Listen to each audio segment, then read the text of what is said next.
práctica vamos a hablar de esta semana vamos a ver los 5 temas en cuanto a estudios complementarios. ¿Sí? Bueno, ya debí recibir sus notas, ¿no?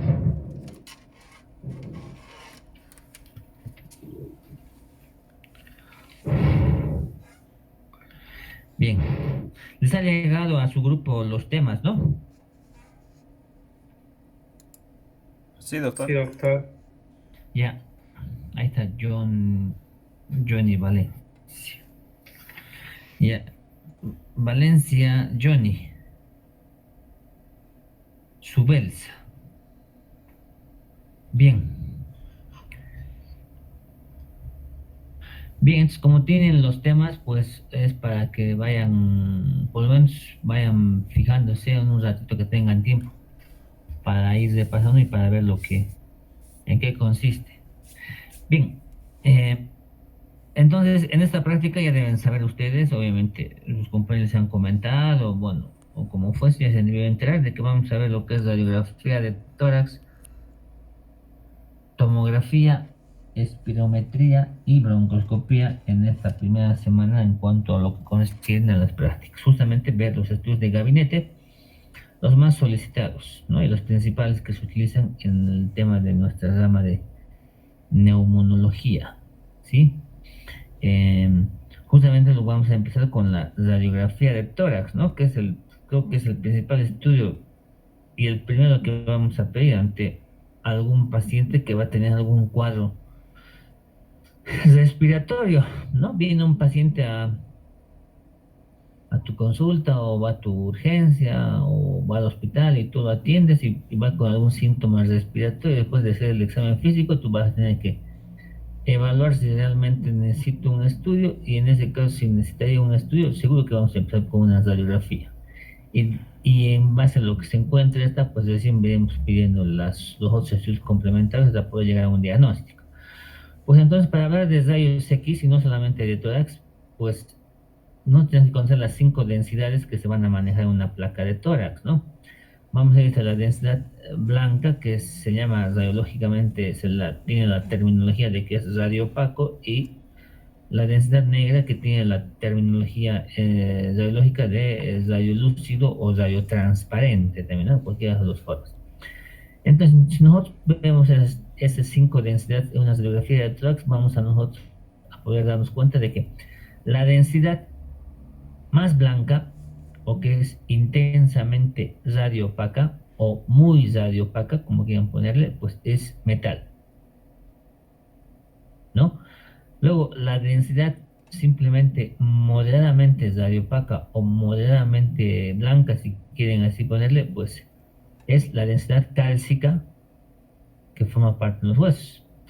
Ya vamos a una densidad radiológica que está en el medio, que se da una tonalidad intermedia, que será la densidad agua, ¿no? Que será más o menos una densidad gris, si quieren ponerle. Y ya luego ya pasamos a las densidades radiolucentes. Pasamos a una densidad que será moderadamente radiolucente, ¿no? O moderadamente radiotransparente, es la densidad grasa. Y ya luego pasamos básicamente al color negro, negro, que será la densidad aire, que será intensamente o muy radiolúcido o muy radiotransparente, ¿no? Entonces vamos de metal a aire, si vamos blanco a negro será metal lo más blanco y lo más negro será aire.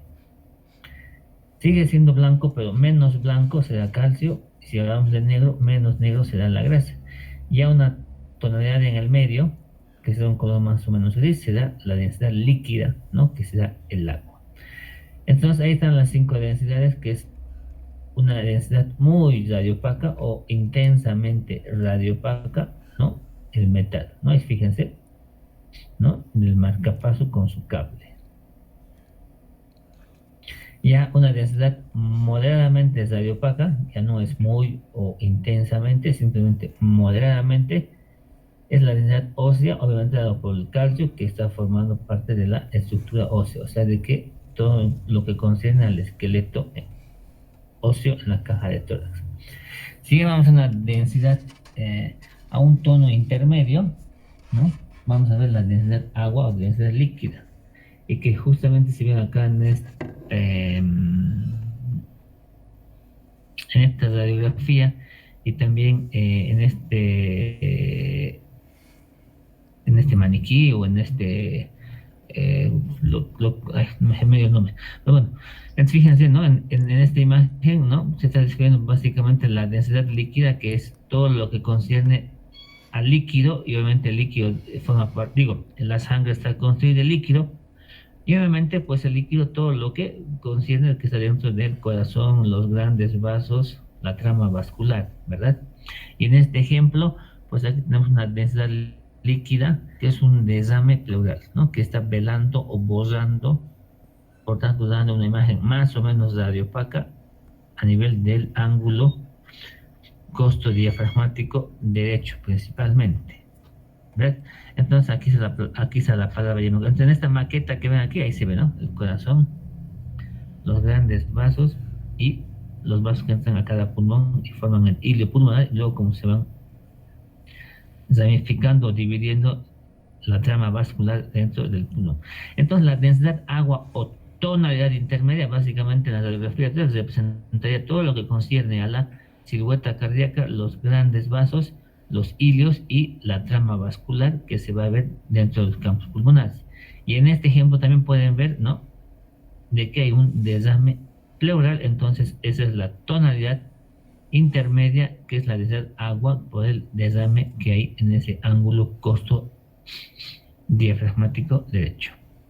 Ya vamos a ir a una densidad más o menos gris, que será la densidad grasa, que es moderadamente radiotransparente, o si quieren, moderadamente radiolucente, y básicamente se refiere al tejido celular subcutáneo, ¿no? A la grasa, ¿no? Ahí fíjense, ¿no? Esa densidad más o menos gris, o mejor dicho, más, y una densidad básicamente gris, ¿no? La que es más o menos gris es el líquido. Entonces ya una densidad más o menos de color gris, ¿no? Ahí se ve todo eso. Y en esta radiografía, que es de una mujer, obviamente la densidad grasa representa lo que concierne a las glándulas, ¿no? Lo que concierne a las glándulas mamarias, ¿no? El mejor ejemplo para ver esa densidad son las glándulas mamarias en una radiografía de una paciente femenina. Ya vamos a la densidad negrita, que es intensamente radiotransparente o intensamente radiolucente, o muy radiotransparente o muy radiolucente, como ustedes quieran llamarle, pues ese era entonces el aire que está dentro de los campos pulmonares, ¿no? Entonces, los pulmones obviamente van a tener una densidad radiotransparente o intensamente radiotransparente o radiolucente, como quieran. Lúcido o transparente se refiere a negro, ¿no? Al aire. Luego también vemos esa densidad de aire, ¿no? Que es también transparente negro a nivel de el estómago, donde se encuentra la cámara o burbuja gástrica, ¿no? Los gases que pueden haber en el tracto gastrointestinal. Entonces vean, las 5 densidades son intensamente radiopaca, o si quieren muy radiopaca, luego viene moderadamente radiopaca, luego viene una tonalidad intermedia que se llama así, que más o menos es un color gris. Ya luego viene la tonalidad moderadamente radiolucente o moderadamente radiotransparente, que ya es una tonalidad más o menos ya casi negra. Y lo que ya es intensamente radiolúcido o intensamente radiotransparente es el aire, y obviamente se dan los campos pulmonares y en la cámara gástrica. No son las 5 densidades que se manejan en radiografía. Y en nuestro caso, pues lo aplicamos de igual forma a radiografía de tórax, ¿no? Bien. Habitualmente las radiografías tienen que hacerse en bipedestación, ¿no? La posición en la que se hace el paciente tiene que estar parado. Y por norma tendría que pedirse 2 radiografías de entrada. Una radiografía postero-anterior, o PA también, si quieren abreviarla, postero-anterior, PA, y la lateral izquierda. Se dice que por norma, si cuando tú vas a pedir una radiografía a un paciente, tendrás que pedir las 2, así, de entrada, digamos, ¿no? O sea, ves al paciente, evalúas y piensas que puede tener algo y le tienes que pedir la radiografía, pero las 2, posterior, anterior y lateral, dice, ¿no? ¿Por qué? Porque la lateral, pues, aumenta mucho más las chances de hacer algún diagnóstico que puede pasar desapercibido con la radiografía posterior anterior. Principalmente alteraciones que pueden haber en el espacio retroesternal, ¿no?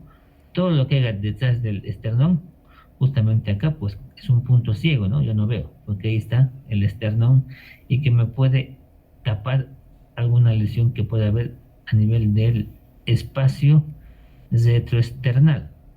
Entonces, fíjense, ahí aumenta la chance de poder encontrar alguna alteración que aquí pasa desapercibida. También aumenta la chance de poder ver alguna alteración por detrás del corazón, a nivel del espacio retrocardíaco, que justamente ahí está el corazón, pero como el corazón tiene una densidad líquida por la sangre que contiene, y aquí también ya les aclaro, también muchas veces van a escuchar decir densidad blanda o densidad de partes blandas, porque obviamente el corazón es un músculo, ¿no? Entonces, fíjense, la densidad de partes blandas o de líquido, pues casi son similares, ¿no? Son prácticamente casi iguales. Entonces, si escuchan decir densidad de partes blandas al corazón, pues también está bien, ¿no?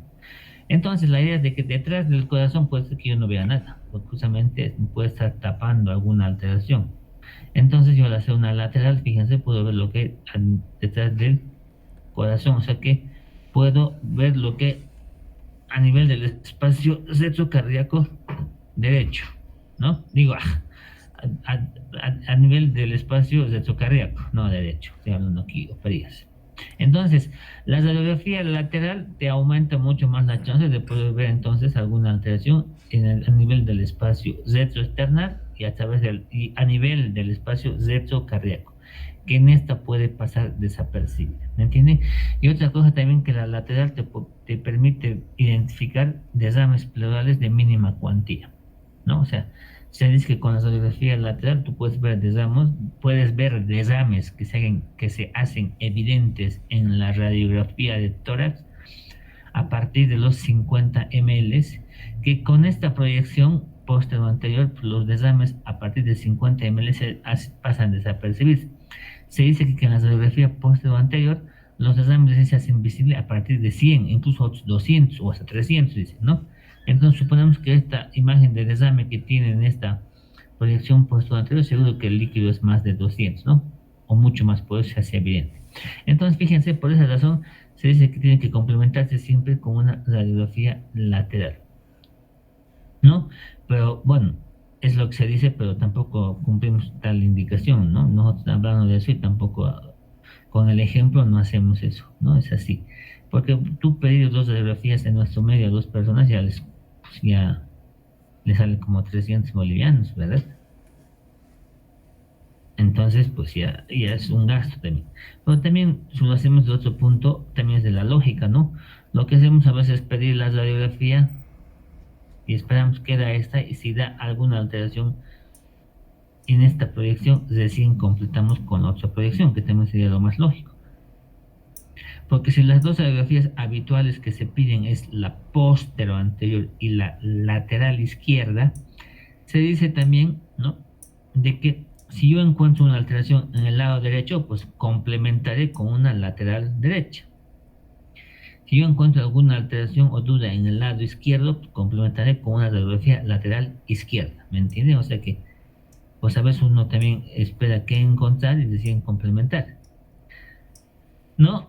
Pero si hacen las dos de entrada, ¿no? Póstero anterior y lateral izquierda, la lateral izquierda es como si fuese la proyección, digamos, estándar, ¿no? Por si acaso, pues si uno hace las dos, pide las dos de una, pues está bien, nadie le va a decir nada, ¿no? Pero ya les dije, hay que evaluar.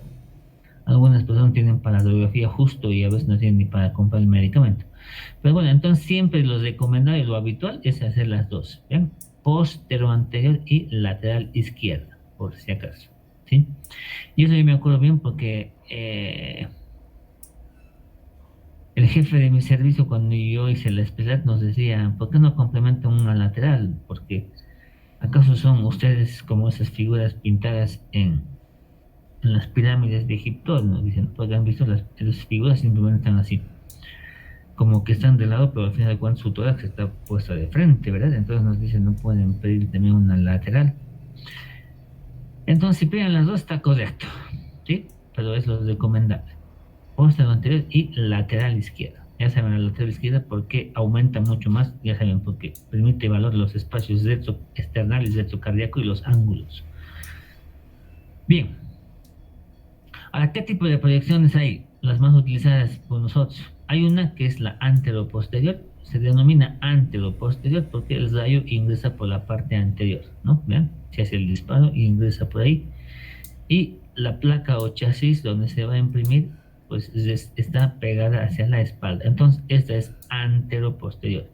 El rayo ingresa por la parte de adelante y la espalda es lo que se pega al chasis. Entonces se llama anteroposterior.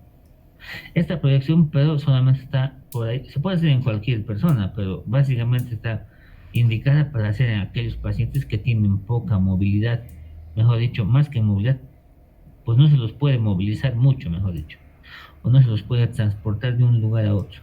Por ejemplo, pacientes que han sufrido un accidente por que tienen politraumatismo, sospechas de fracturas en cualquier parte, secundarios de un accidente, caída, etcétera, y el paciente pues por ahí está con collarín, ¿verdad? Está con su tabla rígida y pues vos lo llevas a rayos X y no le van a hacer la maniobra, pues le van a decir que inspire un poco, o por ahí no, directamente le está quieta y le sacan la radiografía, ¿no? Obviamente el paciente en la camilla va a estar echado, ¿no? Y esto pues va a estar arriba para igual sacar de adelante hacia atrás, ¿no?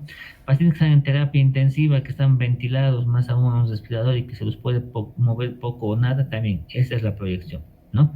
La paciente en su cama, bajo sedación, con el tubo y se hace el disparo por adelante. Entonces, esta proyección anterior posterior está más indicada en pacientes a cuales no se los puede movilizar mucho, ya sea porque están en terapia intensiva o están intubados, están ventilados, o pacientes que han sufrido un accidente de cualquier índole, sufrieron politraumas, entonces también de igual forma no se los puede movilizar mucho a los pacientes, ¿verdad? Entonces, esta proyección más está indicada en ese tipo de pacientes.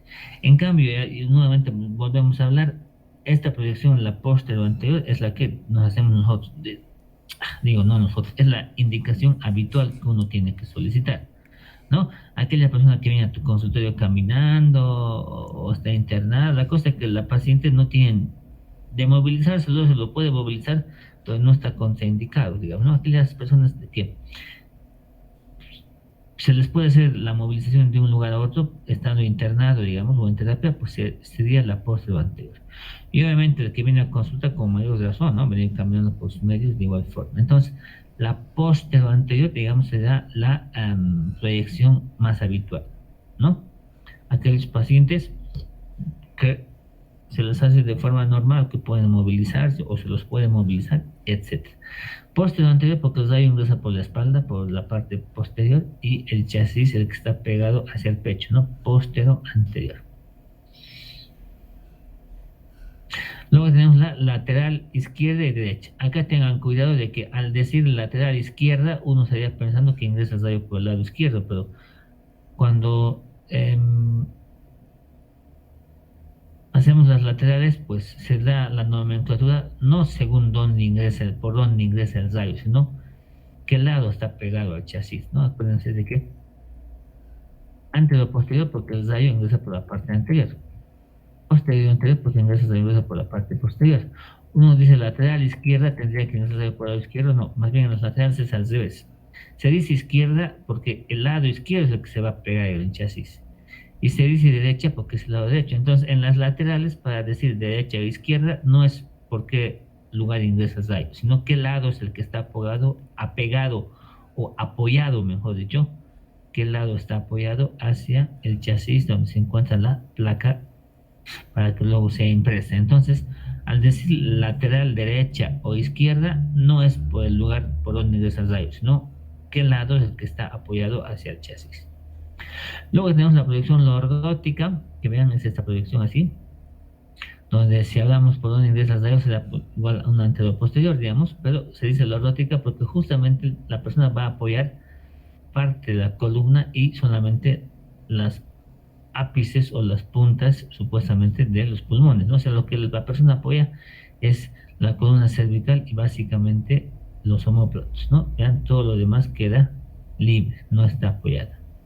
Esa es la proyección lordótica. ¿Con qué fin? De que justamente, si se dan cuenta, es para evaluar más que todo los vértices o los campos pulmonares. Porque las costillas, mejor dicho, las clavículas pueden dar una falsa imagen o superponerse a alguna alteración que pueda haber en los flares. Ya les voy a mostrar cómo es la lordótica. Entonces, la otra proyección es la lordótica. Fíjense, esta es la posición que adopta el paciente.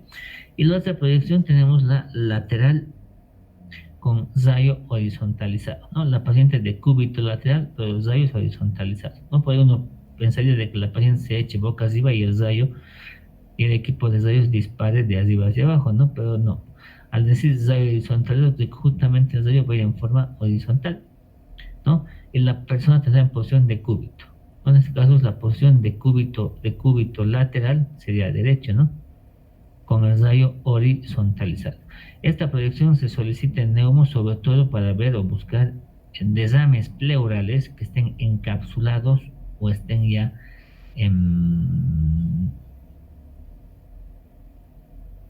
no sean libres, ¿no? Al decir desame pleural, el desame pleural puede ser libre, no encapsulado, o puede ser obviamente pues no libre y esté encapsulado, ¿no? Se forman tabiques cuando está encapsulado. Habitualmente más se da en procesos infecciosos bacterianos crónicos o en la tuberculosis, ¿sí? Entonces, mira, a la paciente en decúbito lateral derecha le saca hacia el rayo.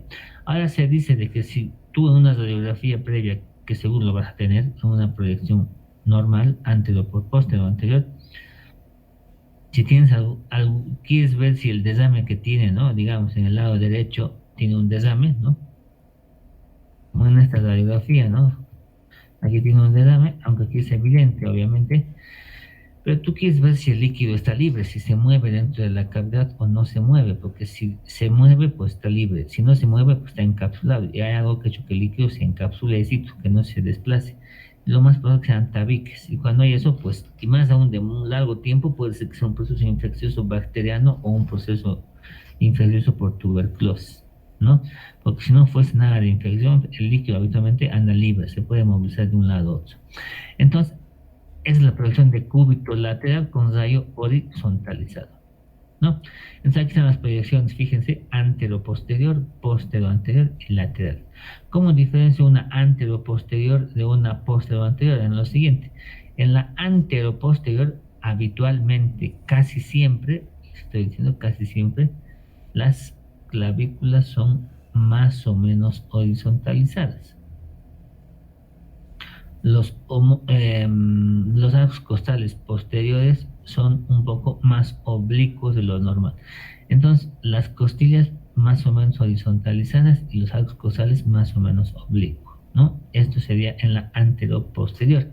Y otra cosa también que en la anteroposterior, pues fíjense que los omóplatos o escápulos no están en abducción, porque lo correcto es de que los omóplatos se den por fuera de la caja de tórax para que justamente no se superpongan y den falsas imágenes en los campos pulmonares. Entonces, en la anteroposterior, pues las clavículas más o menos horizontales, los arcos costales más o menos oblicuos y la escápula se encuentra en aducción, o sea, para adentro, ¿no? Para adentro está metido. Y otros datos más que por ahí pueden encontrar es de que en la anteroposterior no se ve la cámara de burbuja gástrica y en la anteroposterior se evalúa mucho bien las aposis espinosas.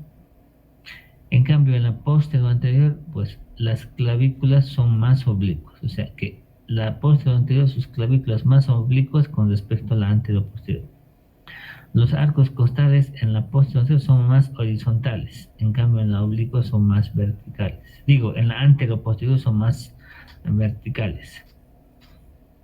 Los omóplatos habitualmente en la posterior anterior, cuando está bien hecha, se encuentran, fíjense, por fuera de la caja del tórax, no se interponen, ¿no?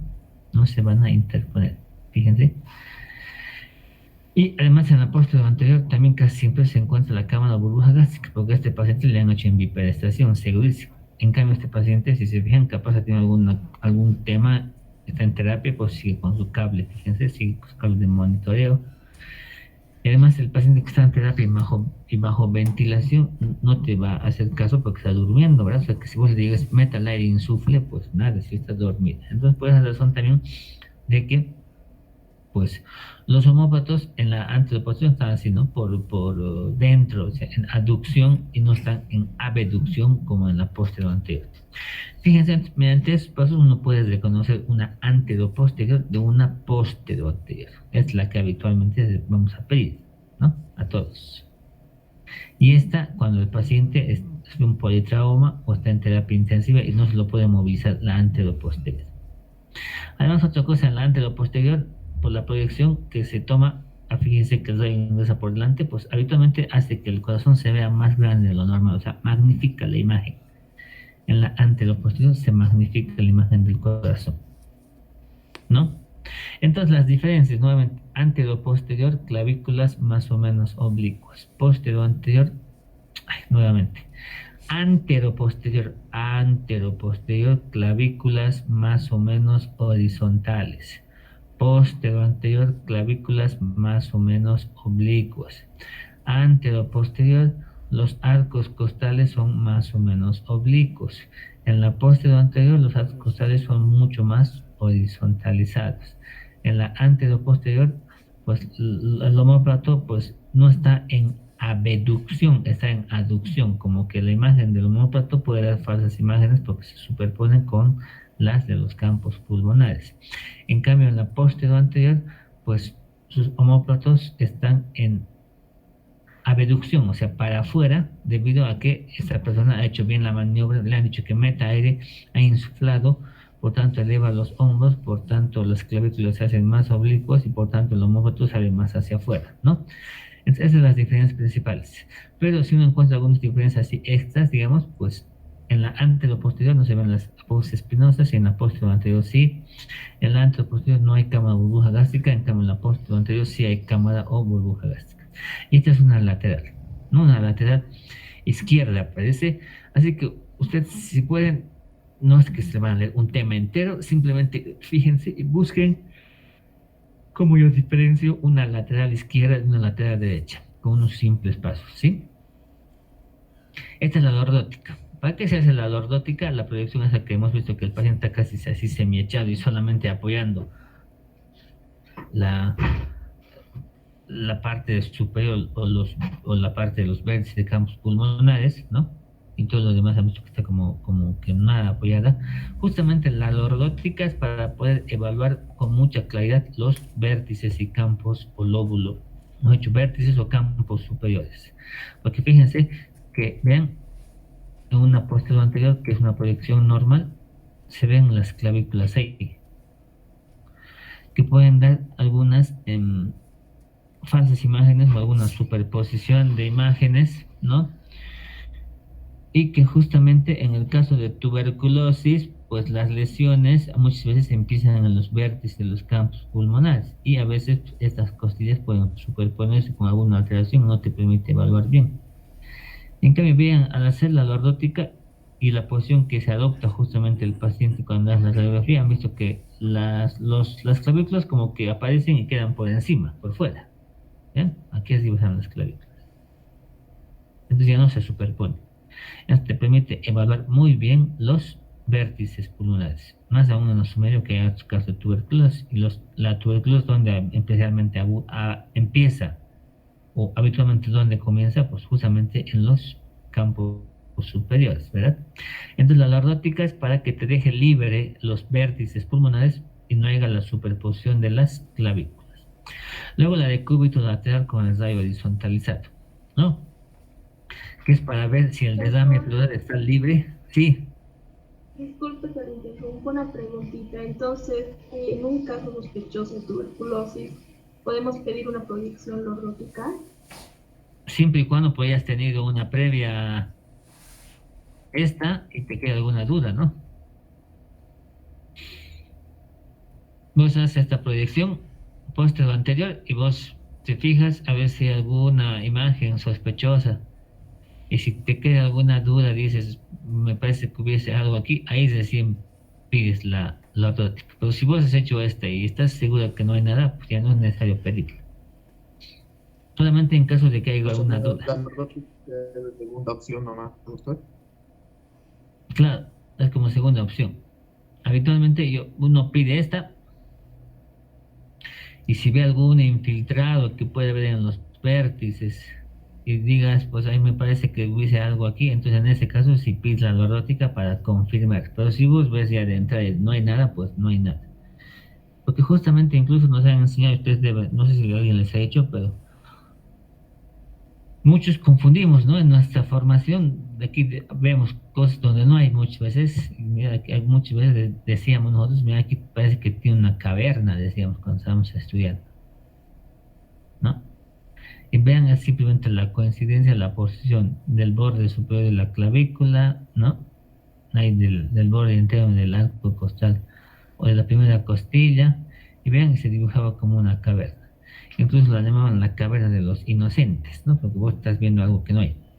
Entonces la lordótica solamente es para complementar una posterior o anterior en la cual tú hayas visto que puede haber alguna alteración en los vértices o los campos o lóbulos superiores, si te queda la duda, y justamente la clavícula se está interponiendo, entonces en ese caso pides la lordótica. Bien. Después tenemos la de cúbito lateral con rayo horizontalizado. Y me iba a este ejemplo, si bien esta radiografía se fijan tiene el desame en el lado izquierdo, pero bueno, con este ejemplo, el desame que vemos, digamos con este pongamos, ¿no? No tiene esta radiografía ningún desame. Cuando tú tienes una radiografía posterior anterior y ves de que tiene un desame, ¿no? Te está velando, digamos, en este lado, el ángulo costodiafragmático derecho, que estuviese velado, y más aún este desame es de larga data, ¿no? Y el paciente tiene signos y síntomas de una infección, pues tú quieres ver si ese líquido es libre o está encapsulado. Entonces yo le pido la de proyección de cúbito lateral con rayo horizontalizado. Eso me olvidaba decirles, si yo veo que el desame está en el lado izquierdo, pues tengo que pedir de cúbito lateral del lado izquierdo. Si veo que está en el derecho, de cúbito lateral derecho. O sea, se pide la de cúbito lateral y el lado se va a solicitar según cuál esté afectado. Si es el izquierdo, se pide de cúbito lateral izquierdo. Si es derecho, de cúbito lateral izquierdo. Entonces, digamos aquí que estuviese velándome este ángulo, la radiografía, y le pido yo esta, y veo que el líquido se ha desplazado, vean, el líquido se ha ido hasta acá, hasta arriba, y afectando sobre todo, velando más la parte lateral externa, ¿no? Entonces ahí viene el desame. Entonces, pues, digo que este desame no está encapsulado, ni está tabicado, porque el líquido tranquilamente se ha desplazado, ¿no? Yo me he echado del ladito izquierdo y todo el líquido se ha ido, ¿no? De lo que estaba en las bases hacia el borde e incluso la periferia, incluso casi llegando hasta arriba. Entonces, para eso me sirve. Si el líquido se desplaza, quiere decir de que el desame no está tabicado. Por tanto, es un desame libre. Y por tanto, hay más chances de que el líquido no sea un proceso infeccioso como neumonía o bacteriana. En cambio, si yo hago esta posición y el líquido se mantiene nomás ahí en su base, volando el ángulo costodiafragmático y cardiofrénico, y en cambio acá no llega a desplazarse, entonces digo que el desame está encapsulado y lo más probable es que esté tabicado. Las causas de que sea un desame encapsulado o tabicado son infecciones bacterianas, sobre todo, y también la tuberculosis, ¿verdad? Aunque ya les aclaro también, pues lamentablemente tenemos digo, no es lamentablemente, ¿no? Pero pues directamente por uno se salta, ¿no? Directamente hace una radiografía y nos saltamos la tomografía. Y que, pues, la verdad no digo que esté mal, porque con la tomografía tú vas a poder ver mucho mejor las alteraciones o dudas que tengas, segurísimo, ¿no? Pero al paciente también le va a costar, ¿no? Esto le vale más caro. Bien, entonces esas son las proyecciones, ¿no? Las habituales, anterior, posterior, anterior, lateral, derecha, izquierda, son las que nosotros habitualmente pedimos con mucha frecuencia, y la lordótica y algunas veces la de cúbito lateral. Hay también oblicuas, ¿no? Por si acaso, si se acuerdan, hay oblicuos del tórax, hay oblicuo izquierdo, oblicuo derecha, pero la verdad ya muy poco utilizamos nosotros, por ahí más utilizan los traumatólogos. Y como les dije, pues, lamentablemente hoy en día tienes alguna alteración, una radiografía, directamente te saltas los pasos y vas a una tomografía, ¿no? Y con la tomografía tranquilo vas a poder ver las lesiones, incluso hasta con más detalle que las radiografías, así ves mucho mejor. Entonces, pues es lo que hacemos, ¿no? Muchas veces ya obviamos algunas proyecciones y nos vamos directamente a la tomografía con mucha mejor calidad y nitidez. Pero bueno, dentro de lo que teníamos que hablarles, eso es lo que tenía que hablar, ¿no? De las proyecciones. Uno hace una radiografía y obviamente tiene que interpretarla, ¿no? Pues ahí está bien grande, dice, no olvidar nada. Cuando uno hace una lectura, no tiene que olvidar nada. No tiene que leer qué hay en la parte ósea y partes blandas, si encuentra algo en la pleura, en el diafragma, si hay algo en el árbol traqueobronquial, en las estructuras vasculares, en el mediastino, y obviamente aquí no está puesta, pero los campos pulmonares, ¿no? Lo principal. Entonces yo me tengo que preguntar, ¿esta radiografía está bien hecha? Pues aparentemente parece que sí está bien hecha, ¿no? Y si vemos, si separamos las 5 densidades, solamente hay 4, la ósea, líquida, la de grasa, ¿no? O tejido subcutáneo, partes blandas que están en las mamas, y la densidad aire que está en los campos pulmonares y en la cámara gástrica. Obviamente aquí no vamos a ver ninguna densidad intensamente radiopaca o muy radiopaca, ¿no? Porque esto lo da el metal. Y esta señora se ve que no tiene marcapaso, no tiene fractura en ninguna parte que le hayan puesto alguna placa de metal, no tiene pues, una bala perdida, que a veces uno se encuentra en el tórax alguna bala ahí y te dice, sí, hace tiempo me dieron un disparo. Bueno, todo lo blanco es metal, intensamente blanco, ¿no? O intensamente radiopaco es metal. Y eso siempre va a ser algún cuerpo extraño, ¿no? Así que bueno, nos preguntamos, ¿está bien hecha? Y para ver si está bien hecha la radiografía, tenemos que ver de qué, en la técnica, ¿no? De que sea la radiografía bien centrada, que esté en máxima inspiración, que esté bien penetrada, ¿no? Que no esté muy quemada, que no esté muy blanda, y siempre tener en cuenta la posición del paciente, dice. Entonces nosotros empezamos, cuando decimos que la radiografía, pues, está centrada y no está rotada. Pues se dice que que la radiografía está centrada y no está rotada cuando las clavículas estén a la misma distancia del proceso espinoso. O sea, cuando las clavículas estén equidistantes entre sí, una frente a la otra. Incluso se traza, como vean acá, una línea horizontal por la parte de los procesos espinosos que están entre ambas clavículas, ¿no? Con una línea que va uniendo los procesos espinosos, y después de ese lugar hacia la clavícula izquierda hay que medir, no hay que medir, hay que ver de que esté a la misma distancia al similar a la clavícula derecha.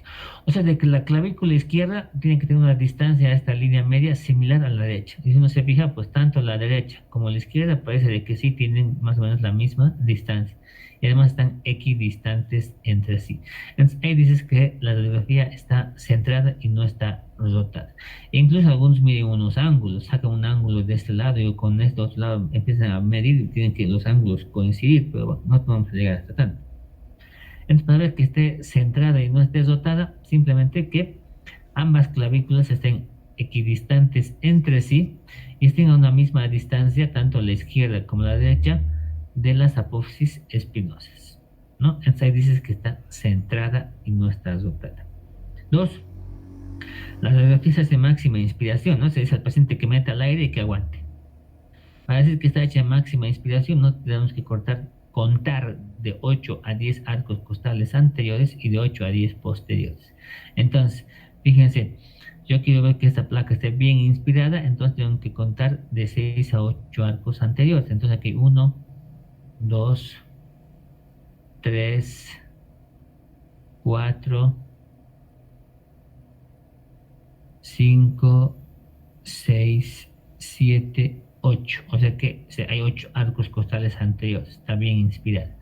Y los posteriores de 8 a 10, dice, ¿verdad? Entonces los posteriores, fíjense, 1, 2, 3, 4, 5, 6, 7, 8, 9. Entonces, para decir que esté bien inspirada, de 6 a 8 arcos costales anteriores y de 8 a 10. O sea que este sí se visualiza eso, parece que está bien inspirada. Habitualmente siempre se hace máxima inspiración para que los alveolos estén expandidos y tengan una mejor evaluación de los campos pulmonares, ¿no? Luego vemos si la placa está bien penetrada o no. La penetración, ¿no? Básicamente uno seguía pues en la silueta que está por detrás de la silueta cardíaca, también vale a redundar lo mismo. Uno seguía entonces en la silueta ósea de la columna vertebral, ¿no? Que tiene que verse por detrás de la silueta cardíaca, pero solamente tiene que estar visible hasta las primeras vértebras dorsales. Algunos autores dicen que tiene que verse hasta la primera o segunda simplemente, y otros dicen hasta la cuarta. Entonces, para decir que la radiografía está hecha con una buena técnica y una buena penetración, tiene que verse la silueta ósea por detrás de la silueta cardíaca, ¿no? Y esa silueta ósea, obviamente, ¿de qué estructura? De la columna vertebral. Y se dice que para mencionar que una radiografía esté bien penetrada, pues tiene que fijarse hasta la segunda o cuarta vértebra dorsal. ¿Sí? Si uno sigue fijándose más y más abajo y más abajo de los cuerpos vertebrales, entonces la radiografía está muy quemada o muy penetrada. O al revés, a veces vos no logras ver nada de la columna cervical ni vertical, digo, ni dorsal, no ves nada de la columna cervical ni dorsal, entonces está blanco, entonces la radiografía está poco penetrada o nada penetrada, o sea que la radiografía está muy blanda, se llama, ¿no? Entonces, esos son los criterios para ver si una radiografía está bien penetrada. Y bueno, uno se da cuenta, ¿no? A simple vista, la que está muy penetrada ve mucho más negro de lo normal los campos pulmonares, el tejido celular subcutáneo también mucho más negro de lo normal, prácticamente ni se evalúa bien la trama vascular, ¿verdad? En cambio, cuando está muy blanda, pues vean, prácticamente no se ve nada de la columna. Y tampoco puede evaluar otras estructuras, ¿no? Porque su tonalidad está muy blanda, digamos. Digo, tampoco puedes evaluar las siguientes estructuras porque la radiografía está hecha con una mala técnica, ¿no? Está muy blanda. Después otro criterio que hay que ver, sobre todo este es en la proyección póstero anterior. En la proyección póstero anterior, que habitualmente se pide a la mayoría, al paciente siempre se le pide que inspire, que meta aire y a ver si le hace cruzar el brazo hacia arriba o si no le hace abrazar, ¿han visto el chasis?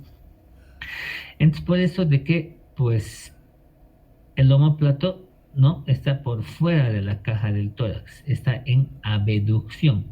No tendría por qué superponerse si está bien hecha el borde interno del omóplato.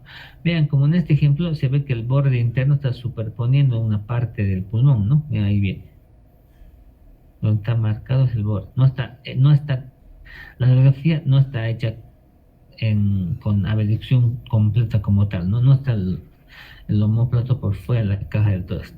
Entonces el borde interno del omóplato puede dar algunos falsos neumotórax, ¿no? A veces uno ve, hay una línea que va subiendo y piensa que es la línea de la pleura del neumotórax.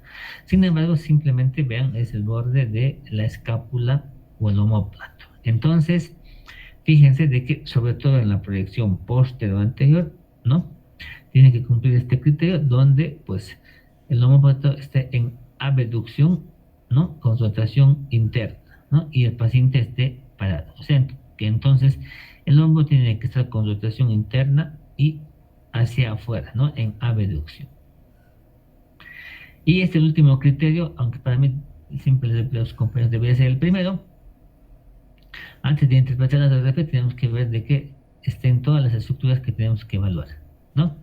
Idealmente debe verse hasta los hombros y el hemiabdomen superior. O sea, normalmente una radiografía de tórax, ¿no? Debe verse hasta los hombros y el hemiabdomen superior. O sea, tiene que verse desde los vértices de los pulmones hasta los senos costodiafragmáticos, todo lo que contiene dentro de la jaula costal y también ver los hombros y la cámara gástrica.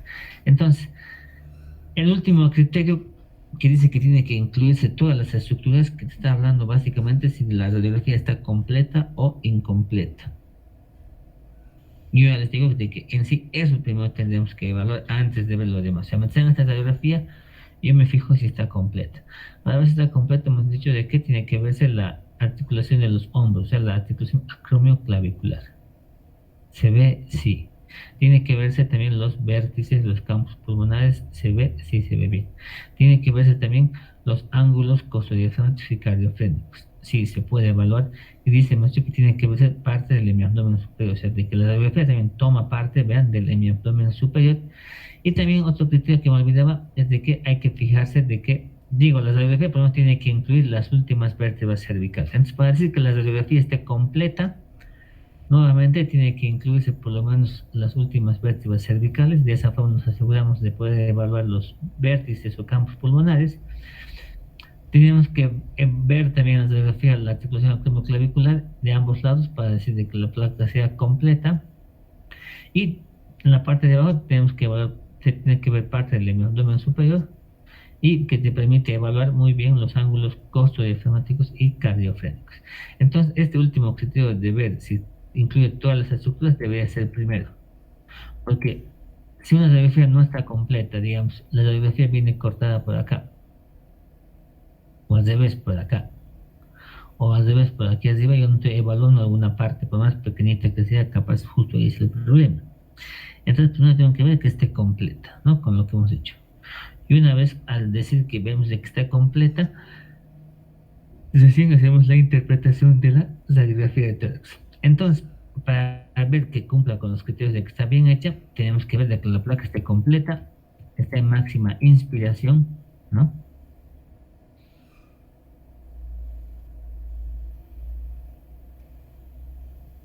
Y tenemos que ver que no esté dotada, tiene que verse que esté en máxima inspiración, ya hemos visto cómo, las escápulas siempre por fuera de la caja del tórax, y pues una vez que hemos hecho todo eso, recién empezamos a evaluar e interpretar la radiografía. ¿Ves? Primero ver que esté completa, después si está completa, ves si no está dotada.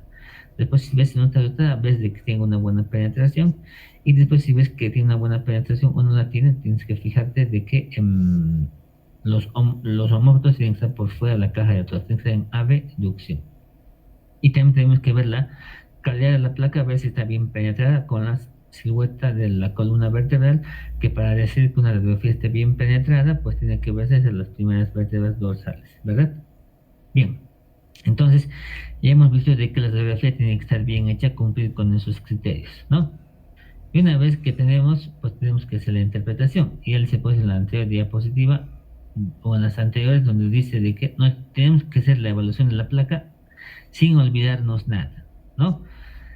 Ustedes deben, todavía les seguro que les enseñan así, al igual que nosotros, siempre nos dicen, ¿no? Hay que ser ordenados y evaluar la radiografía por, ya sea lo que viene por fuera, que es el continente, y lo que viene por dentro, el contenido. Otros autores dicen que pueden empezar de arriba hacia abajo, de abajo hacia arriba, de adentro hacia afuera, bueno, etc. O al final, lo que uno hace para interpretar la placa es como a uno mejor le parezca, ¿no? Por ejemplo, si yo tengo una radiografía que tengo una mancha en el pulmón derecho, yo seguro que me voy a enfocar, va a llamar mi atención esa mancha, ¿no? Derechito me voy a ver esa mancha en el pulmón, qué características tiene, si está cerca de un órgano, esto, si está afectando a otro, etc. Y básicamente, pues, me voy a ver las demás estructuras, ¿no? Ni las voy a ver siquiera. Pero eso está mal. Si bien yo ya me enfoco en la lesión principal y después, pues ya, como quien dice, una pasadita, me voy fijando en las otras estructuras, ¿no? Voy fijando a ver las partes óseas si tiene algo, a ver si en las partes blandas tiene algo, a ver si en el corazón, o sea, ya después voy complementando si puedo encontrar alguna alteración. Pues para aquí, en esta forma didáctica para hablar, vamos a comenzar como haciendo un orden, digamos, ¿no? Pues vamos primero a ver qué se evalúa: la pared del tórax, ¿no? Donde están las partes blandas y las partes óseas. Como en este ejemplo, vean, en la parte blanda se ve un enfisema subcutáneo, o sea, hay aire por debajo de la piel, ¿no ven? Con una densidad radiológica radiotransparente. No, en partes blandas lo que uno puede encontrar radiológicamente si hay alguna alteración, la vez que se dé, pues si se da, es la presencia de aire por debajo de la piel, ¿no? Luego, en las partes óseas también vamos a evaluar rasgos de fractura, ¿no? En este caso hay 1, 2, 3, 4 rasgos de fractura a nivel del hemitórax exterior en las costillas. Algo que me olvidé decir, sí, que ustedes también tienen que saber, y es algo lógico, pues si uno pide una radiografía es para poder encontrar alguna alteración de la cual uno esté sospechando, ¿verdad? Ya sea confirmar o descartar. Si viene un paciente y pienso que tenga neumonía y pues, si quiero ver si realmente tenga, le pido una radiografía y me voy a enfocar en la parte del pulmón, ¿no? Porque es mi sospecha. A lo que voy es lo siguiente, de que pues si yo no me he caído, no tengo por qué tener fractura en mis costillas, ¿verdad? Entonces, pues en base a la clínica, yo pienso encontrar alguna alteración. Que venga un paciente costilla y que esto, no puedo despegar y te has caído, no, entonces supone que si le duele no es porque tiene traumas, sino que puede ser un problema pulmonar, ¿verdad? Bien, entonces cuando evaluamos los huesos, pues vamos a ver si hay rasgos de fractura, ¿no? Fracturas costales. Eso en cuanto al continente. Mismo continente, si vamos evaluando, vamos a ver la pleura. La pleura, que es una membrana, hemos dicho que hay pleura visceral y parietal, en una radiografía normal no se ve. O sea, la pleura no es evidente, no se puede visualizar en una radiografía normal. Vean, la pleura no se ve en la radiografía de tórax. Si se vería la pleura, pues porque ya esa radiografía no es normal. Y para que la pleura sea visual en la radiografía de tórax, ¿no? Para que la pleura tú puedas ver, se haga evidente la pleura en una radiografía de tórax, pues ya eso no indica que sea algo normal. Porque para que la pleura sea evidente tiene que ser engrosada o tiene que tener líquido. Entonces fíjense, pues de que en una radiografía de tórax de una persona normal que no tiene nada, no tiene por qué encontrarse nada en la radiografía acerca de la pleura. Si alguna vez les hemos mostrado alguna radiografía, los han explicado, seguro que sí. Pues a lo que llaman la famosa cisuritis o cisura, también les han dicho, pues esa es la pleura, ¿no? Porque acuérdense que la pleura visceral da unos repliegues y forma los lóbulos. Y los lóbulos están divididos por las cisuras, ¿verdad? Ya ven como en este caso hay una cisuritis, ¿no? Esa sería la cisura menor que separa el lóbulo superior del medio. Entonces vean, la cisura menor aquí se hace evidente, pero obviamente ya no es normal, se supone que hay algún problema. Capaz ustedes no se dan cuenta, no se dan para reconocer, pero sí se ve que tiene una cardiomegalia, tiene su hilo grande congestivo en ambos lados, capaz está con un cuadro de insuficiencia cardíaca, y que es hecho de que también haya líquido en la cavidad pleural y sea evidente en esa radiografía de tórax. Entonces, normalmente la pleura no se visualiza en una RX de tórax normal. Si vamos viendo luego Doctor, una preguntita. Sí. ¿Las líneas B de Kerley también corresponden a la pleura? No, eso vamos a ver. No, eso vamos a ver mañana. Eso corresponde al intersticio. Ah, está bien, doctor. Gracias. Las líneas de Kerley corresponden al intersticio. No es a la pleura. Las líneas de Kerley son el intersticio que es visible. Que también el intersticio, una radiografía de tórax normal o tomografía no tiene por qué verse, digamos, ¿sí? Entonces, si vamos a otras estructuras que tenemos que analizar, tenemos el diafragma también como parte de las estructuras del continente, ¿no? Los hemidiafragmas son dos, un hemidiafragma derecho, un hemidiafragma izquierdo. Obviamente, el derecho más alto que el izquierdo. En los hemidiafragmas que evaluamos los ángulos o senos, ¿no? Tenemos que buscar los ángulos o senos costodiafragmáticos que estén libres, ¿no? Al igual que los cardiofrénicos. La característica de los senos costodiafragmáticos es de que tienen que terminar así, en una punta afilada, ¿no? Una punta de lápiz, tienen que terminar así, afilada.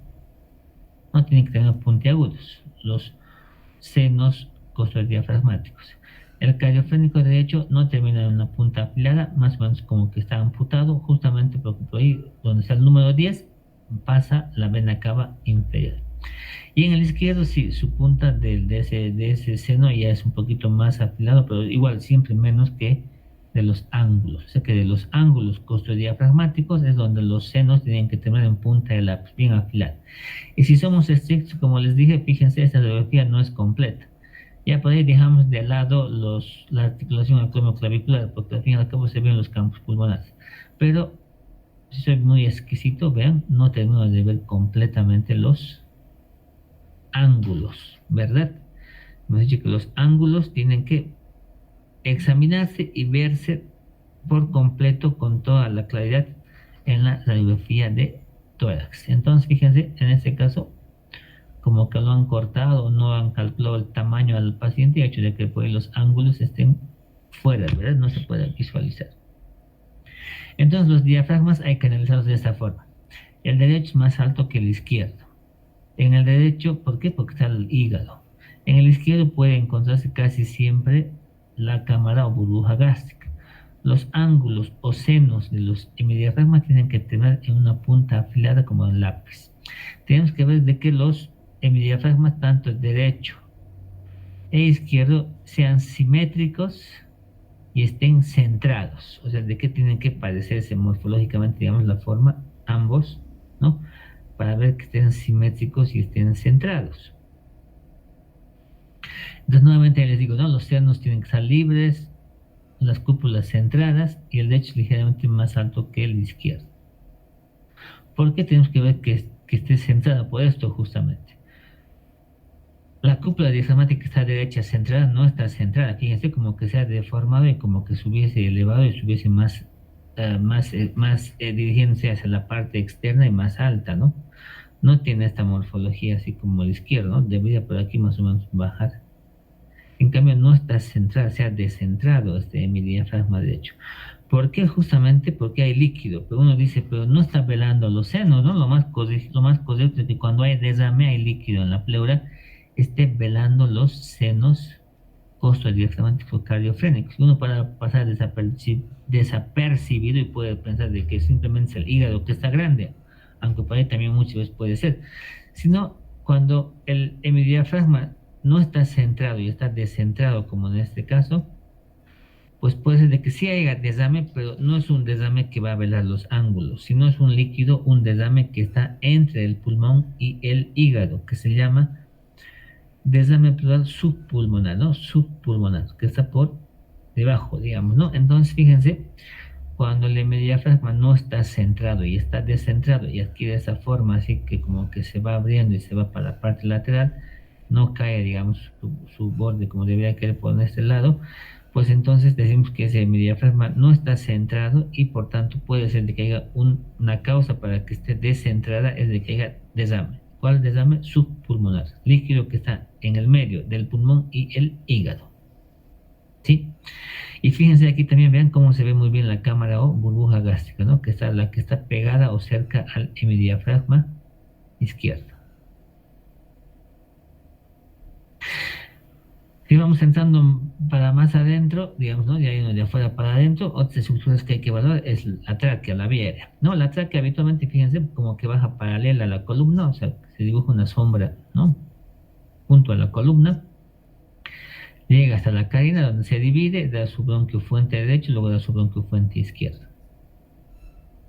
El árbol sacrobronquial. Nuevamente, fíjense, ahí está la tráquea que tiene esa densidad radiológica, obviamente muy radiolucente porque transporta aire negro. Llega hasta la carina, luego en la carina da su origen al bronquio fuente izquierdo, bronquio fuente derecho. El bronquio fuente derecho incluso, vean, ingresa ahí. A veces también puede verse que el bronquio fuente puede dar sus ramas, ¿no? Digamos, en algunas radiografías se puede ver también de que el bronquio fuente izquierdo, por ejemplo, puedes ver sus ramas hacia el superior y al inferior. O en este caso al revés, ahí se ve el bronquio fuente derecho y fíjense que arribita parece que está ingresando el bronquio al lóbulo superior y aquí está ya bajando al lóbulo medio y luego va a bajar al lóbulo inferior. Entonces, donde lo que normalmente se evalúa en la tráquea hay que ver que esté centrada, ¿no? Paralelamente junto, que esté su sombra por detrás de la columna vertebral, digamos, para que me entiendan, o por delante, también, como quieran entenderlo. Baja la tráquea así paralelo junto a la columna, llega a un lugar donde se va a bifurcar, va a dar dos ramas, un bronquio fuente al derecho y un bronquio fuente al izquierdo. Hasta ahí es donde se puede ver simplemente la vía aérea con respecto a la tráquea y los bronquios. No vas a poder ver más, porque ya cuando este bronquio fuente ingresa hacia el ilio, va a ir dando ramitas, pues, y ese aire que está en las ramas de los bronquios, pues, no se va a poder visualizar porque el aire de las alvéolos lo va a llegar a tapar, eso lo va a contrarrestar, digamos, ¿no? Entonces, en condiciones normales no se evidencian los bronquiolos ni los alvéolos, ¿sí?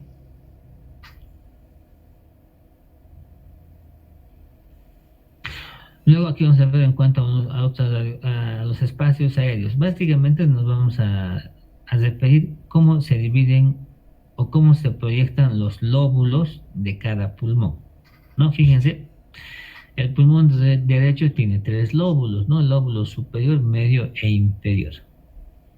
Y tiene dos fisuras, ¿no? Una mayor y una menor, ¿no? La menor divide al lóbulo superior del lóbulo medio y en cambio la mayor divide al lóbulo inferior del lóbulo superior y también de parte del lóbulo, digo, divide del lóbulo medio y del lóbulo superior, ¿no? O sea, la cisura menor divide al lóbulo superior del lóbulo medio. Y la mayor, que es la oblicua, divide al lóbulo inferior del lóbulo superior y del lóbulo medio también, ¿no? Bien, entonces en esta radiografía vamos a ver cómo se proyectan o dónde estaríamos los lóbulos.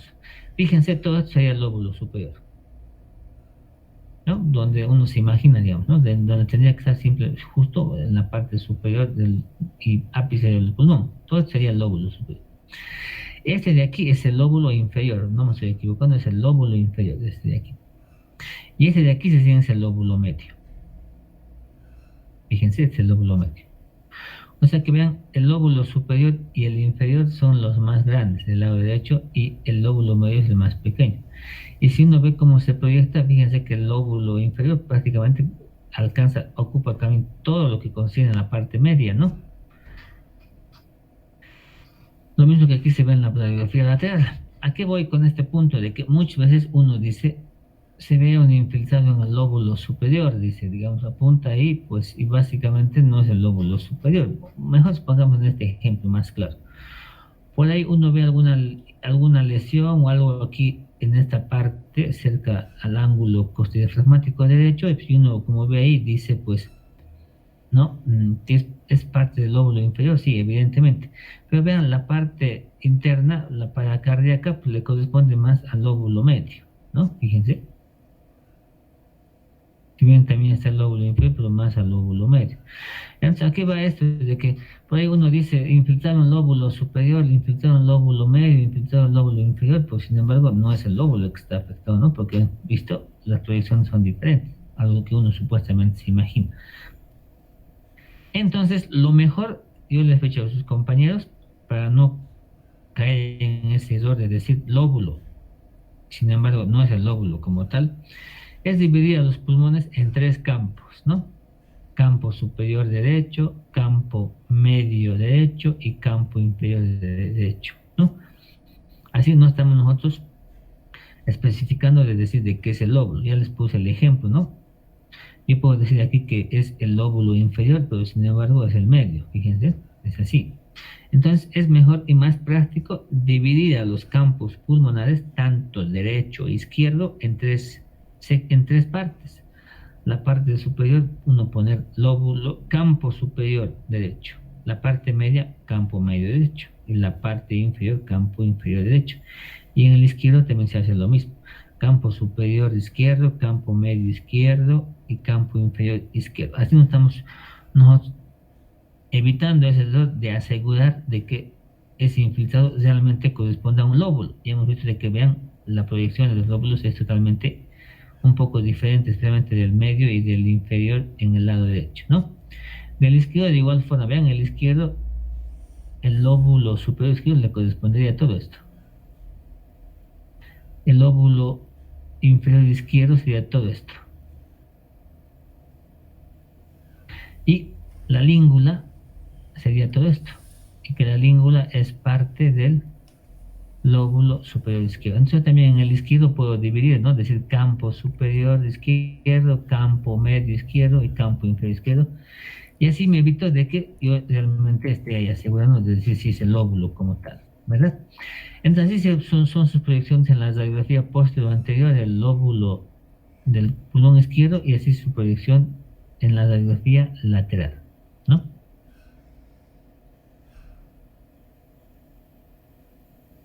Bien. Si seguimos pues analizando en la radiografía de tórax, hay que analizar los hilios, ¿no? Los hilios pulmonares son dos. Hilio pulmonar derecho, hilio pulmonar izquierdo. El izquierdo siempre es más alto que el derecho en un 95%. Fíjense, es más alto, ¿no? ¿Qué tenemos que analizar en los hilios?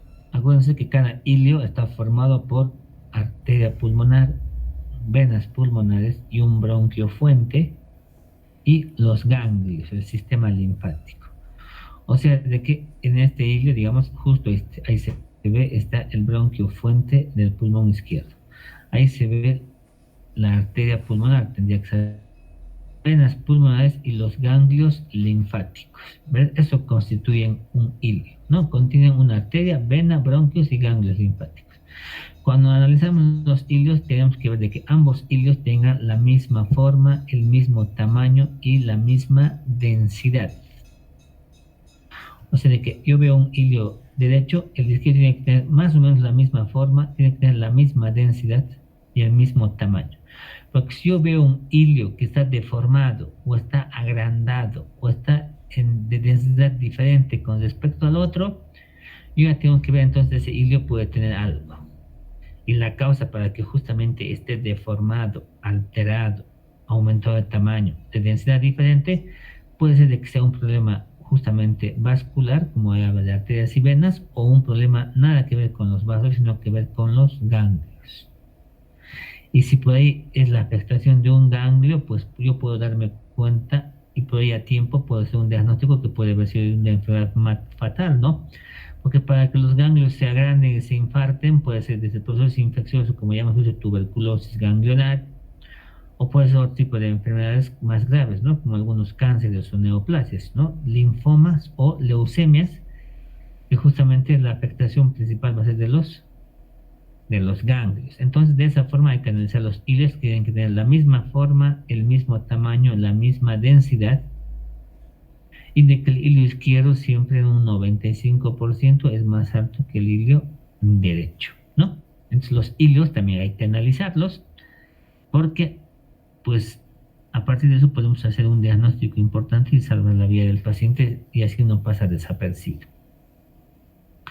Luego vemos las estructuras vasculares, ¿no? Básicamente arterias y venas y silueta cardíaca. Pues una característica, hablando de las estructuras vasculares y sobre todo de la trama vascular que está en el del campo de los pulmones, ¿no? La trama vascular de los pulmones, vamos a decir de que, pues, las arterias y venas son las líneas que llegan hacia la periferia, ¿no? Esas líneas más o menos radiopaca son las arterias y venas que llegan hasta la periferia.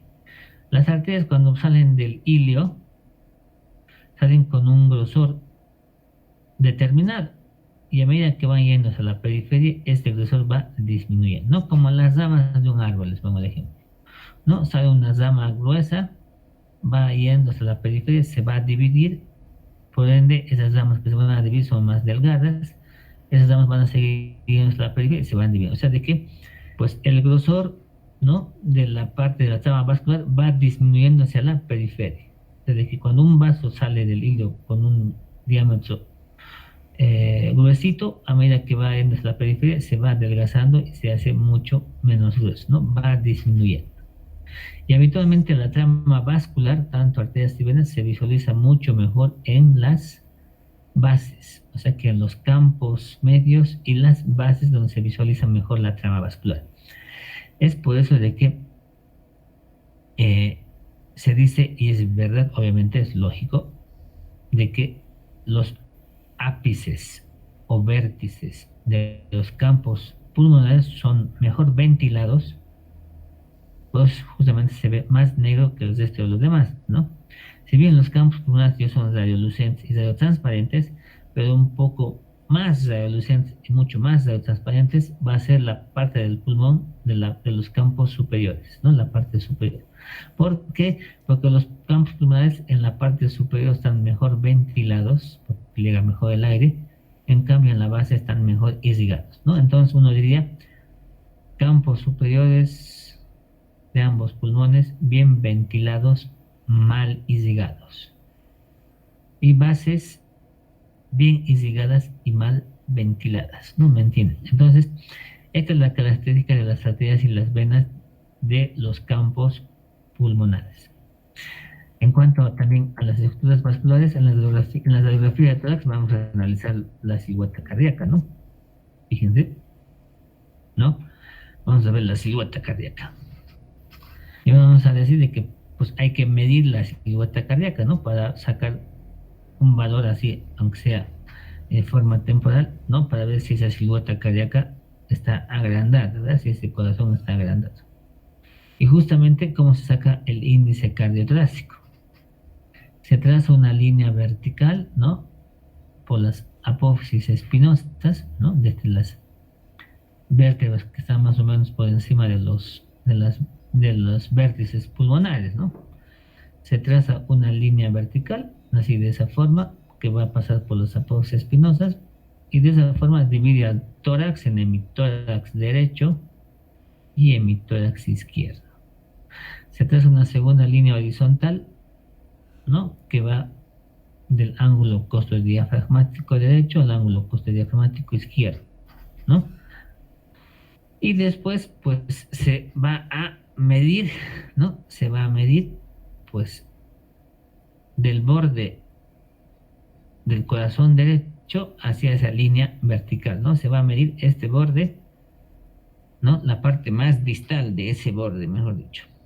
Con una reglita medimos hacia la línea vertical. Entonces, yo de este borde, del borde cardíaco derecho, ahí está el borde cardíaco derecho en todo su trayecto, yo mido con una regla desde la parte más distal de este borde a esa línea media. Lo mismo hago del todo el borde izquierdo. La parte más distal de este borde cardíaco izquierdo, mido con una regla la distancia a esa línea vertical trazada a través de las apófisis espinosas. Entonces, pues, yo mido con una reglita A más B y divido entre C. O sea, con una reglita se mide, ¿no? Digamos que aquí es 5 centímetros, aquí es 10 centímetros. A más B, 5 más 10, 15 centímetros. Y entre C, no sé, 30, 40 centímetros, etcétera, se divide y te da un valor. Entonces, así se saca el índice cardiotorácico.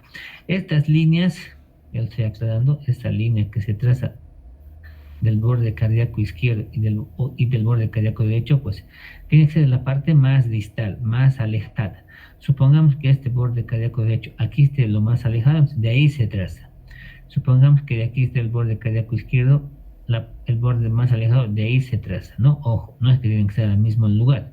Ahora, obviamente, si coincide, ¿no? Pues, si digamos aquí tuviese la parte más alejada, pues ahí se mide nomás, no hay ningún problema, ¿no? A más B entre C y te da un resultado. Lo normal del índice cardíaco es 0,5. De 0,5 para abajo, de 0,5 para arriba ya está alterado. Ahora, si ese resultado que obtienen 0,5, digamos, como ejemplo, lo multiplican por 100, te va a dar 50, ¿no? Entonces, lo normal es 0,5 o 50, pues es lo mismo, solamente que al decir 50, al convertirlo ya ese número decimal en un número entero lo multiplican por 100 y listo, ¿no? Entonces, vale hacer lo mismo, 0,5 o para ir 0,50, también algunos van a decir, o 50, pues es lo mismo, ¿no? Para hacer 50, ya les dije, se multiplica por 100. Todo lo que es el índice cardíaco de 50 o 0,5 o 0,50 para abajo es normal, y todo de ahí para arriba ya está alterado. Y pueden ir aumentando de 5 en 5 para ir diciendo grado 1, grado 2, grado 3 y grado 4, ¿no? Con el tema de ver la cardiomegalia. Esos bordes de las estructuras vasculares, especialmente del corazón, ¿qué representan en la silueta cardíaca? En el borde cardíaco derecho hay 3 arcos. El primer arco aquí, esta línea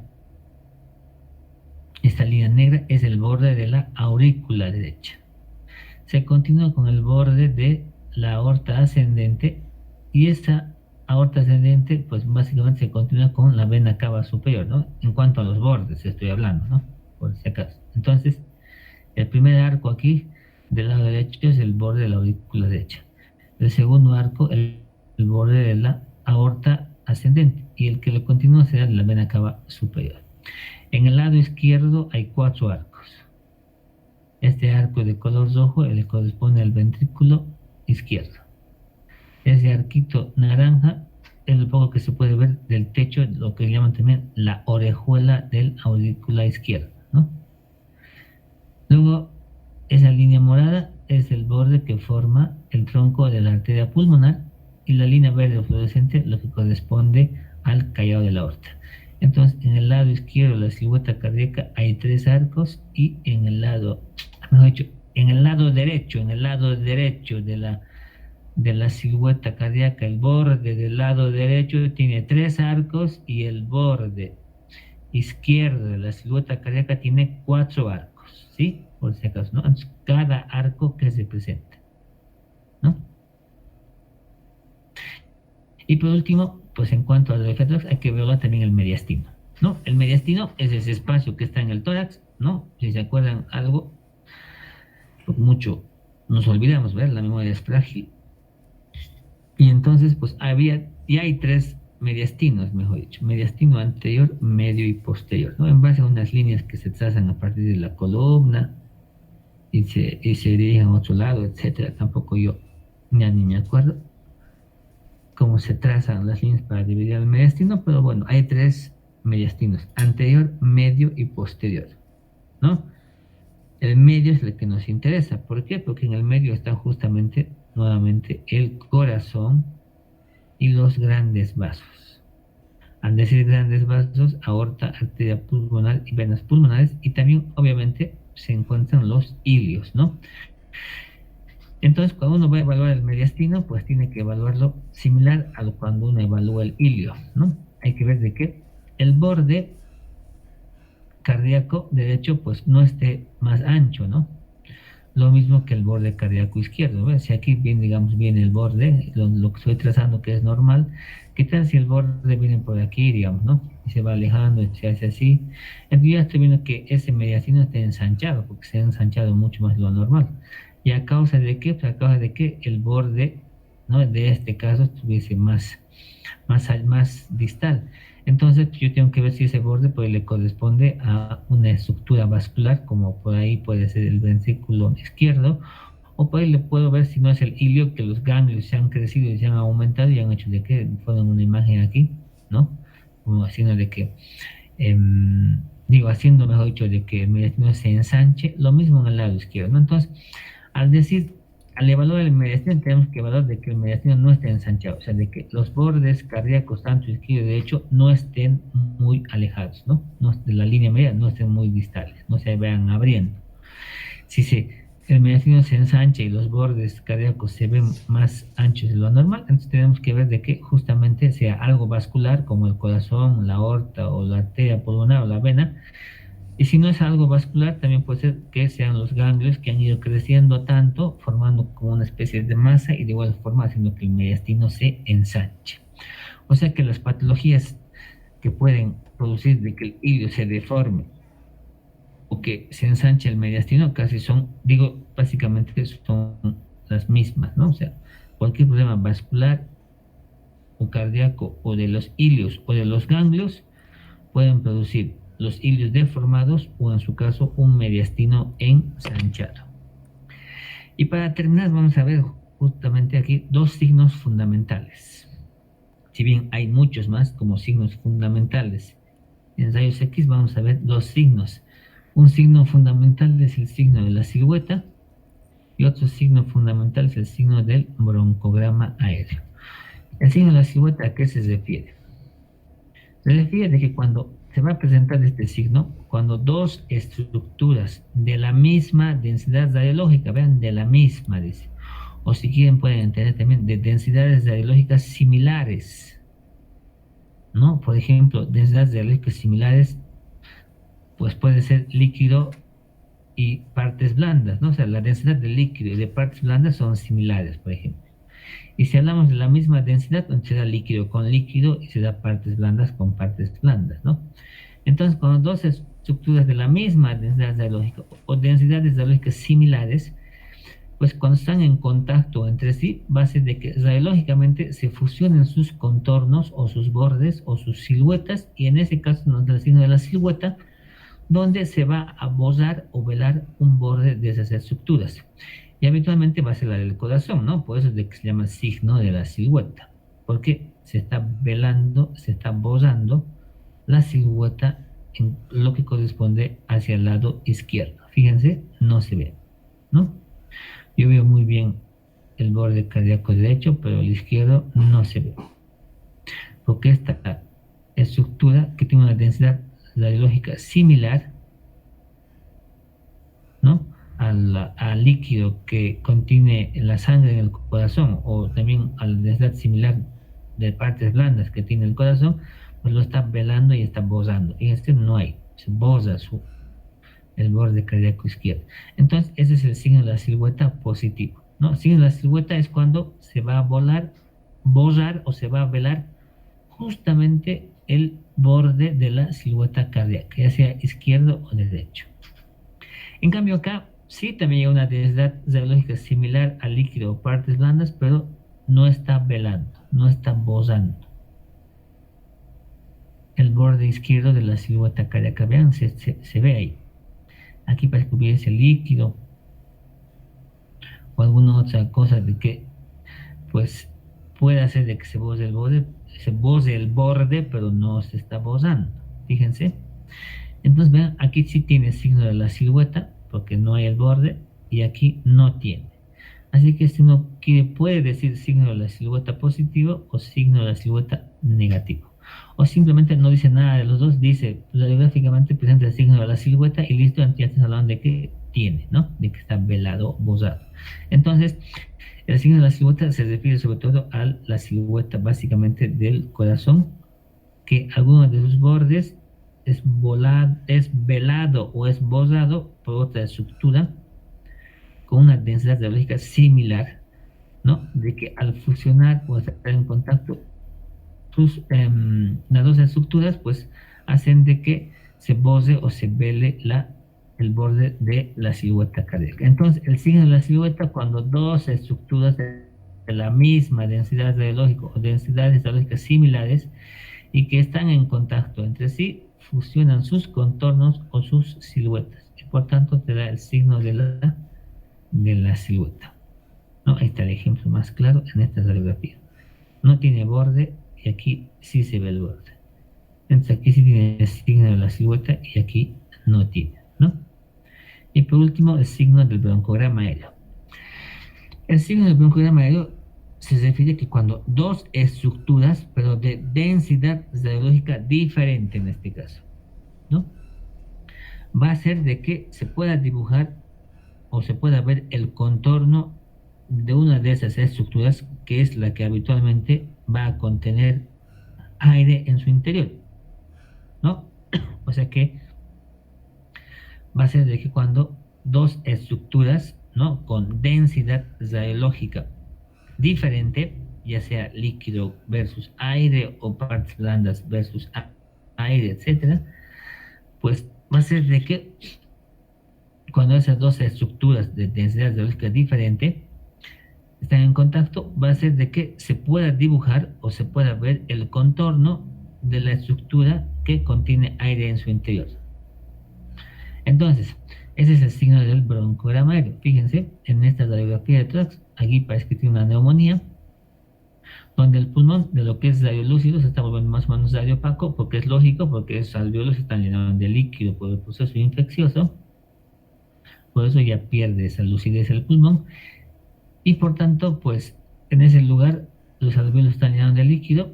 Aquí está más agrandado la imagen, ahí se ve todo, esto es el proceso neumónico, pero se ven, vean, los bronquios que están dibujados. Ese es el signo del broncograma aéreo, ¿no? Justamente bronquio dibujado por el pasaje del aire, ¿no? En este caso, pues aquí hay una neumonía, los alvéolos están llenos de líquido, de proceso inflamatorio e infeccioso, pero los bronquios todavía están permeables, no tienen líquido, nada en su interior. Entonces, por eso, al pasar el aire se va a dibujar y te va a dar la imagen del broncograma aéreo, ¿no? Fíjense, ese muy mejor sale del bronquio fuente izquierda una rama en cuanto a bronquios, cómo se va dividiendo, ¿no? Y pues donde ven la parte blanda o radiopaca del pulmón es el proceso infeccioso, no es una neumonía. Entonces ese es el signo del broncograma aéreo, cuando los bronquios se hacen visibles debido a que dos estructuras de densidades radiológicas diferentes, pues va a ser de que se dibuje o se pueda visualizar el contorno de una de ellas, que básicamente va a ser el contorno de los bronquios, los cuales contienen aire en su interior, que es el broncograma aéreo, ¿no? Fíjense cómo se dibuja biencito en los bronquios, ¿no? Como si fuesen las ramas de un árbol. Y este signo del broncograma aéreo básicamente se da en la neumonía. Y la neumonía adquirida en la comunidad. ¿Por qué germen? Por germen típico, como el neumococo, por si acaso, ¿no? Entonces, ese es el signo del broncodesarmo. Y si uno hace un estudio, hace un examen fisiológico, hace la semiología, es el examen físico a este paciente con esta radiografía, pues va a tener que auscultar soplo tubárico. Toda persona que tenga en su radiografía el signo del broncoderma aéreo tiene que tener sí o sí el soplo tubárico. ¿Por qué? Porque ese paciente al inspirar y al expirar pasa el aire por esos bronquios permeables y se va a asemejar a que estuviese soplando por un tubo, ¿no? Bien, entonces, eso serían en cuanto a lo que concierne a radiografía de tórax en su primera parte. Básicamente hemos hablado de lo que es una radiografía de tórax normal, ¿no? Qué cosas se ven y qué cosas no se ven y cómo analizar cada las estructuras de la radiografía de tórax. Y hemos hablado un poquito para que se den cuenta y que es importante justamente los dos de los signos fundamentales en radiología. Si bien les digo, hay más,